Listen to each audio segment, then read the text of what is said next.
Hi, welcome to Sreelu's kitchen hub. ఎప్పుడైనా ఇడ్లీ పిండి మిగిలినప్పుడు next day ఆ పిండితోని ఇలా ఊతప్పలు చేసుకోండి, చాలా చాలా బాగుంటాయి. నెక్స్ట్ డేకి ఇంకొంచెం పులుస్తుంది కదండి పిండి, చాలా టేస్టీగా ఉంటుంది. దానికోసం సన్నగా తరుక్కున్న ఉల్లిపాయలు వేసుకోండి.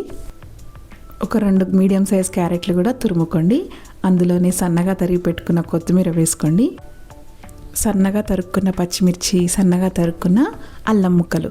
ఈ అల్లం ముక్కలు చాలా టేస్ట్ని ఇస్తాయి ఈ ఊతప్పంకి, సో ఖచ్చితంగా వేసుకోండి. ముందుగా ఒక ప్యాన్ పెట్టుకొని అది హీట్ అయ్యాక కొంచెం ఆయిల్ వేసుకోండి.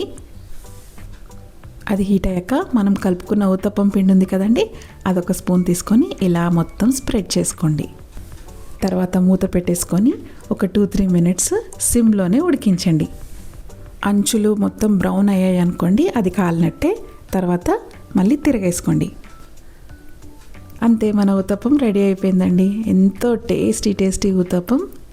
మీరు కూడా తప్పకుండా ట్రై చేయండి. ఇది పల్లి చట్నీతో కానీ, కొబ్బరి చట్నీతో కానీ, ఏ చట్నీతోనైనా చాలా టేస్టీగా ఉంటుంది. అసలు నన్ను అడిగితే చట్నీ కూడా అవసరం లేదండి, అంత టేస్టీగా ఉంటుంది. ఊరికే అలా తినేయచ్చు. సో ఇది మీరు కూడా తప్పకుండా ట్రై చేయండి, మీకు తప్పకుండా నచ్చుతుంది.